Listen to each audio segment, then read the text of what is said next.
র্যাবের সাবেক ডিজি বেনজির আহমেদের আক্রোশে নিঃস্ব হতে বসেছে ১.৫ শতাধিক পরিবার। এমন অভিযোগ করেছেন রাজধানীর পল্লবীর বানিয়া মৌজায় বসবাসকারী এসব ভুক্তভোগীরা।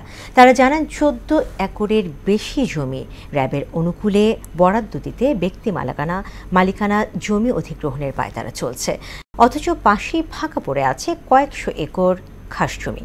অধিগ্রহণের বিষয়টি পুনর্বিবেচনা না করলে আত্মহত্যার হুমকি দিয়েছেন ভুক্তভোগীরা। হুমায়ুন কবিরের প্রতিবেদন।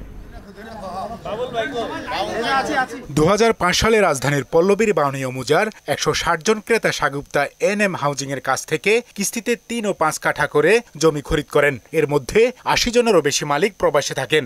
২০১৯ সালে এক বিজ্ঞপ্তিতে ১৪ একরেরও বেশি জমি র্যাবের অনুকূলে অধিগ্রহণ করার নির্দেশ দেয় ভূমি মন্ত্রণালয়। স্থানীয়দের অভিযোগ, প্রক্রিয়ার সঙ্গে জড়িত র্যাবের তৎকালীন ডিজি বেনজির আহমেদ।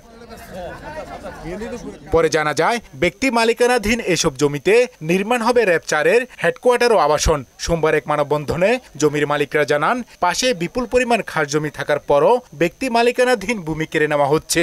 গার্মেন্টস চাকরি করছে, বিভিন্ন রিক্সা চালাইছে, কেউ মনে করেন ভ্যান চালাইছে, এইভাবে টুকটুক করে সঞ্চয় করে এখানে একটা প্লট নেওয়া হয়েছে। এটা আমাদের সম্পত্তি, আমরা ভোগ করব, আমরা র্যাবকে দিব কেন? র্যাব যদি নেওয়ার হয় বা ওই আমাদের পাশে তো সরকারি জমি আছে। মেন রোডের পাশে সরকারি জায়গা শত শত বিঘা জমি আছে। ওনারা চাইলে এখানে র্যাবের প্রতিষ্ঠান করতে পারেন।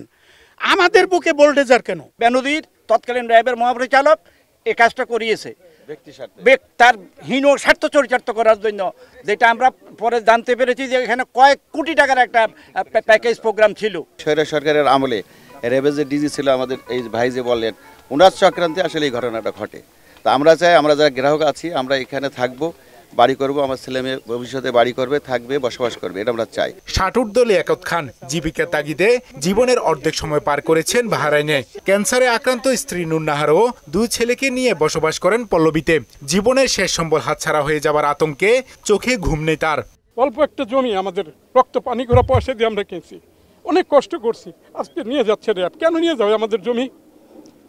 এই জন্য কি বাংলাদেশ প্রধান উপদেষ্টার প্রতি আমার অনেক আমি জোরহাত করে বলতেছি, দয়া করে আমাদেরকে আপনি বাঁচান। আমরা ১৬০ জন লোক অনেক ক্ষতিগ্রস্ত হয়েছে। জমির বাকি মালিকদেরও একই অবস্থা।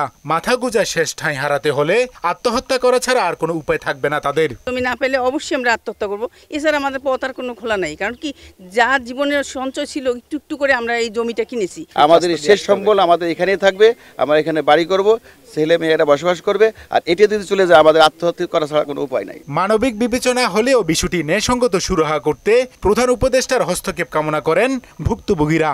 প্রধান উপদেষ্টার কাছে দৃষ্টি আকর্ষণ করতে চাই, উনি যেন ন্যায় বিচার করে। হুমায়ুন কবির, মোহনা সংবাদ, ঢাকা।